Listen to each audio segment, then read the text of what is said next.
Olá, pessoas lindas do canal, sejam muito bem-vindos. Hoje vamos para mais um vídeo do livro Sua Fé é Sua Fortuna, de Neville Goddard. Hoje vamos falar sobre o capítulo 18, Os 12 Discípulos. Jesus, tendo chamado seus 12 discípulos, deu-lhes poder para expulsar espíritos imundos e curar todas as doenças e males. Mateus 10, versículo 1. Os 12 discípulos representam os 12 atributos da mente que podem ser controlados e disciplinados pelo homem. Quando disciplinados, eles sempre obedecerão ao comando de quem os disciplinou. Estes 12 atributos no homem são os potenciais de cada mente. Quando indisciplinados, as suas ações desordenadas se assemelham mais às ações de uma multidão desorientada do que às táticas de um exército treinado e disciplinado. Todas as instabilidades e confusões que envolvem o homem podem ser atribuídas diretamente a estes 12 atributos, que são mal controlados pela mente humana em seu estado atual de inércia. Até que eles sejam despertados e disciplinados, eles permitirão que cada boato, sensação ou emoção os abalem. Quando os 12 estiverem disciplinados e sob controle, aquele que o fizer dirá a eles: Já não vos chamo de servos, porque o servo não sabe o que faz o seu senhor. Mas eu vos chamo de amigos, pois tudo o que eu ouço de meu Pai eu compartilho convosco. João 15, versículo 15. Ele saberá que, de agora em diante, cada característica da mente que ele conseguir disciplinar será um amigo e aliado, e que irá protegê-lo. Os nomes dos 12 aspectos revelam as suas naturezas. Esses nomes não são dados a eles até que eles possam ser chamados ao discipulado. Eles são Simão, que mais tarde foi chamado de Pedro, André, Tiago, João, Felipe, Bartolomeu, Tomé, Mateus, Tiago filho de Alfeu, Tadeu, Simão e Judas. O primeiro aspecto a ser chamado e disciplinado é Simão, ou a capacidade de saber escutar. Esta faculdade, quando elevada ao nível de um discípulo, permite que apenas determinadas impressões cheguem à consciência, apenas aquelas das quais os ouvidos são instruídos a deixarem entrar. Não importa o que a sabedoria do homem venha dizer, ou o que a evidência dos seus sentidos lhe mostre. Se tais sugestões e ideias não estiverem de acordo com o que ele ouve, ele permanecerá intransponível. Esta faculdade, quando instruída pelo seu Senhor, sabe que cada sugestão que ela permitir entrar pelos portões do céu, os ouvidos, irá chegar ao seu Senhor e Mestre, a consciência, e deixará a sua impressão. E esta impressão, com o tempo, se tornará uma expressão. A instrução para Simão é que ele garanta que somente visitantes dignos e honrosos entrem no templo do Senhor, a consciência. Nenhum erro seu passará por despercebido e nem será escondido de seu mestre, pois cada expressão na vida mostrará ao seu Senhor quem ele consciente ou inconsciente recebeu. Quando Simão se mostrar ser um discípulo fiel e verdadeiro através de seu trabalho, em seguida, ele receberá o sobrenome de Pedro, ou Pedra, o discípulo impassível que não pode ser subornado ou coagido, não importa qual seja o visitante. Ele será chamado pelo seu Senhor como Simão Pedro, aquele quem ouve fielmente as ordens do Senhor e que além delas nada escuta. Este Simão Pedro é aquele quem descobre o Eu Sou como o Cristo, e por causa desta descoberta, lhe são entregues as chaves do céu, e sobre esta pedra se edifica o templo de Deus. As construções devem ter bases sólidas, e somente uma audição disciplinada pode, ao perceber que o Eu Sou é Cristo, permanecer firme e inabalável, sabendo que eu sou Deus, e além de mim não há nenhum outro Salvador. O segundo aspecto a ser chamado ao discipulado é André, ou coragem. Quando o primeiro aspecto, a fé em si mesmo, é desenvolvido, ele automaticamente chama o seu irmão, ou a coragem. A fé em si mesmo não pede a ajuda de nenhum homem, mas sozinha e silenciosamente se apropria da consciência da qualidade desejada, e apesar da razão ou das evidências de seus sentidos provarem o contrário, ela continua fiel, esperando pacientemente com a certeza de que sua afirmação invisível, se mantida, será realizada. Tal fé desenvolve uma coragem e uma força de caráter que vão muito mais além do que os maiores sonhos do homem indisciplinado, cuja fé está apenas nas coisas que vê. A fé do homem indisciplinado, na verdade, não pode ser chamada de fé, porque se lhe tomarem os medicamentos, os exércitos ou a sabedoria do homem, nos quais a sua fé é depositada, esta fé e coragem também serão tomadas. Mas para aquele que é disciplinado, o mundo inteiro poderia ser tomado e ainda assim permaneceria fiel no conhecimento de que o estado de consciência em que ele habita irá, no seu devido tempo, encarnar em si. Essa coragem é o irmão de Pedro André, o discípulo, que sabe ousar, cumprir e manter a descrição. Os próximos dois a serem chamados também estão relacionados. Estes são os irmãos Tiago e João. Tiago, o justo, o juiz justo, e seu irmão João, o amado. A justiça, para ser sábia, deve ser administrada com amor, sempre oferecendo a outra face, em todos os casos, retornando o bem para o mal, o amor para o ódio, a não violência para a violência. O discípulo Tiago, símbolo de um julgamento sábio, quando promovido para o alto cargo de um juiz supremo e disciplinado, deverá manter os olhos vendados, para que ele não seja influenciado pela carne e nem julgue as coisas pelas aparências. O julgamento disciplinado deve ser realizado por uma pessoa que não se deixe levar pelas aparências. Aquele quem chama esses irmãos ao discipulado continua fiel ao seu comando proposto, ou seja, a ouvir apenas o bem. O homem que tem esta qualidade da mente disciplinada é incapaz de ouvir e aceitar como verdade qualquer coisa que não preencha o seu coração com amor ao ser ouvida, seja esta coisa dita por si mesmo ou pelos outros. Estes dois discípulos ou aspectos da mente estão unidos como se fossem um só, e são inseparáveis quando despertados. Aquele que é disciplinado perdoa a todos os homens por serem o que são. Ele, por ser um sábio juiz, sabe que todo homem expressa perfeitamente aquilo que ele é consciente de ser como homem. Ele sabe que toda manifestação repousa sobre o fundamento imutável da consciência e que as mudanças de expressão só podem ser realizadas através de mudanças de consciência. Estas qualidades disciplinadas da mente dão permissão para que todas as pessoas sejam aquilo que elas realmente são, sem condenação e sem críticas. No entanto, embora permitam esta perfeita liberdade de escolha para todos, essas qualidades, no entanto, estão sempre à espreita, cuidando para que tudo o que elas mesmas fazem e profetizam, tanto para si quanto para os outros, apenas glorifiquem, dignifiquem e deem alegria para quem as profere quando expressas. O quinto elemento chamado ao discipulado é Felipe. Este pediu para ver o Pai. O homem despertado sabe que o Pai é o estado de consciência no qual o homem habita, e que esse estado, ou Pai, só pode ser visto quando é expressado. Ele sabe que ele é a perfeita imagem e semelhança da consciência com a qual ele se identifica. Então ele declara: ninguém jamais viu a Deus. O Filho unigênito que está no seio do Pai é quem o revela. João 1, versículo 18. Se vós conheceis a mim, também conheceis a meu Pai, e desde já o conheceis, e o tendes visto.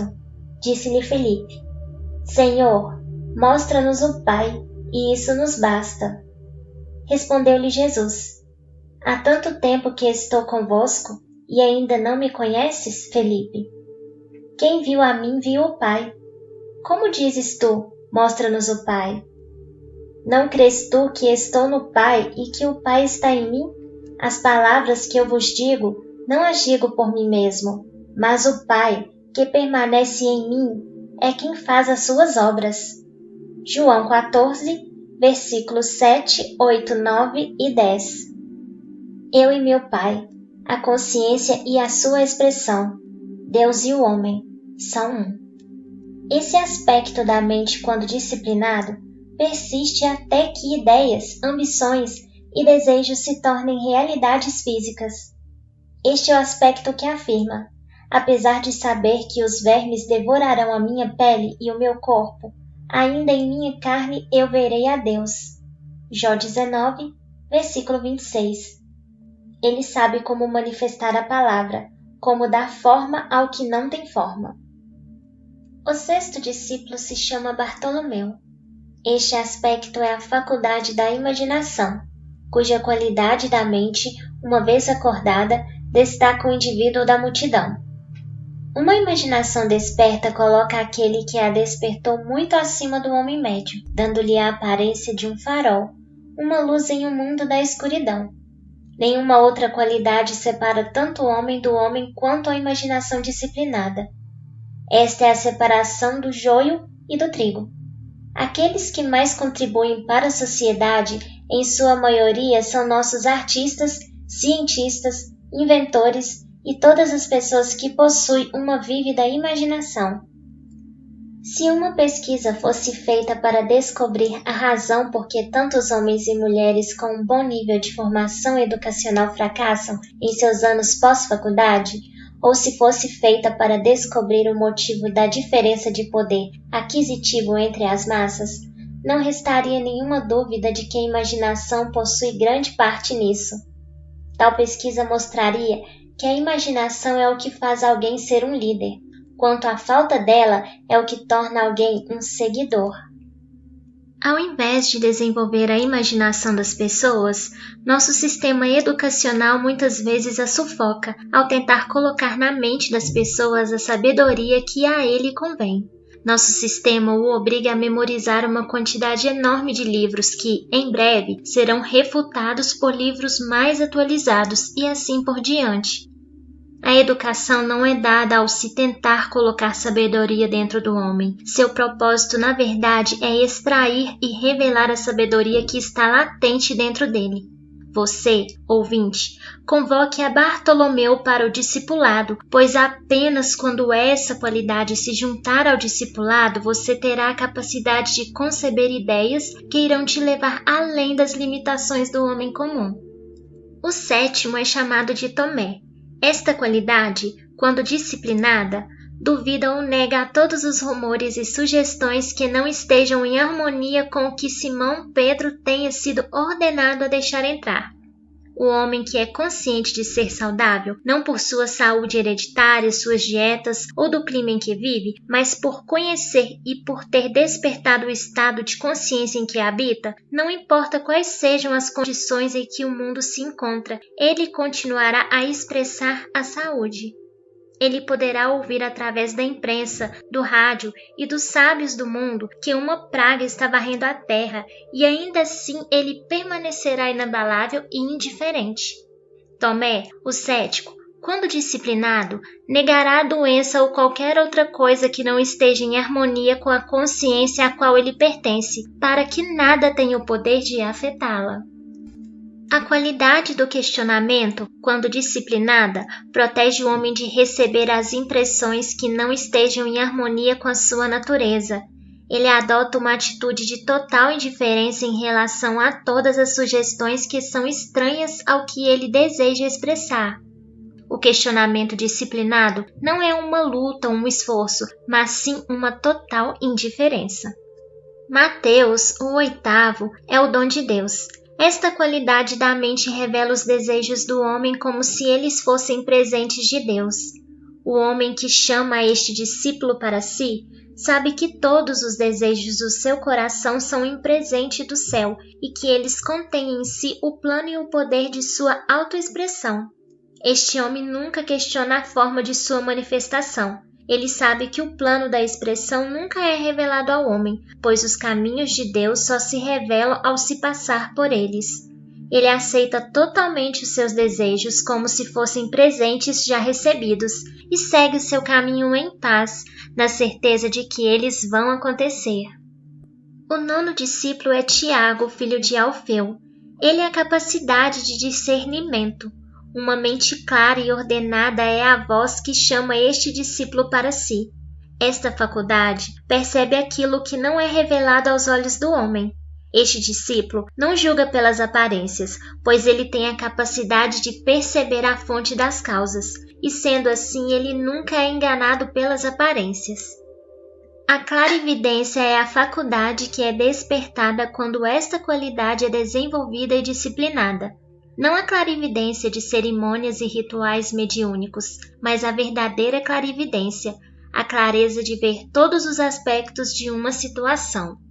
Ou seja, este aspecto da mente tem a capacidade de interpretar aquilo que é visto.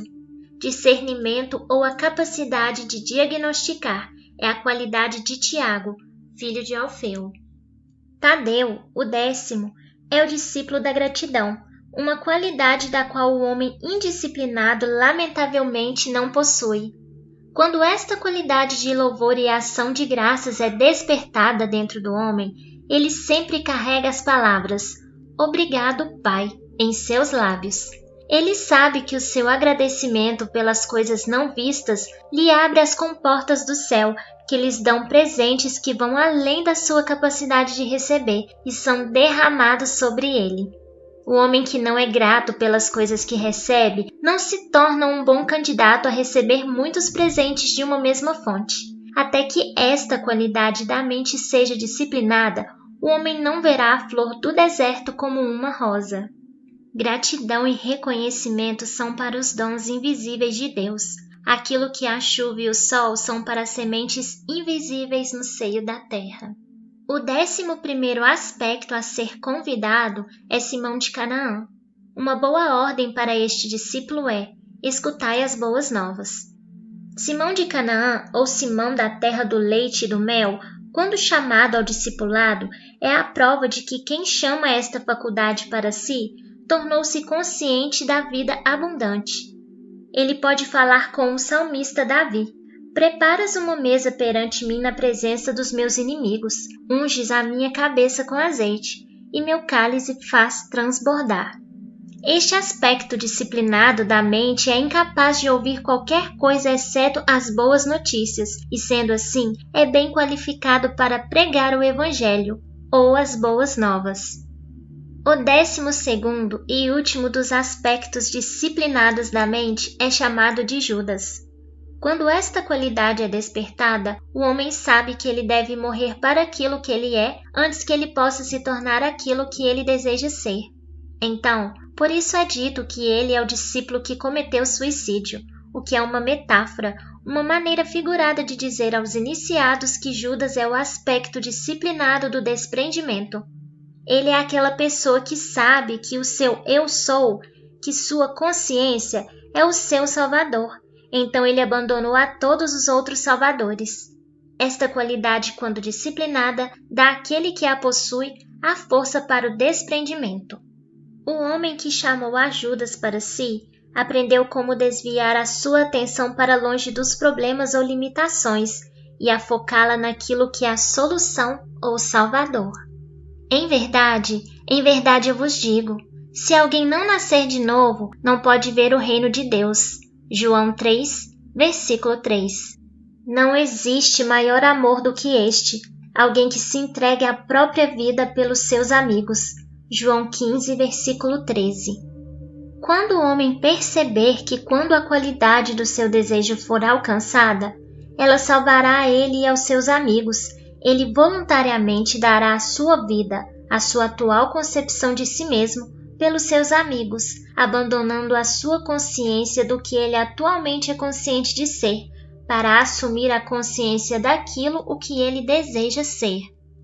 Judas, aquele a quem o mundo em sua ignorância o vem desmerecido, será, quando o homem despertar de seu estado indisciplinado, elevado ao alto, pois Deus é amor, e não existe maior amor do que este, alguém que entregue a própria vida pelos seus amigos. Até que o homem deixe de ser aquilo que ele é consciente de ser agora, ele não se tornará aquilo que ele deseja ser. E Judas é aquele que consegue isso, através do desprendimento ou do suicídio, metaforicamente falando. Estas são as 12 qualidades que foram dadas ao homem na criação do mundo.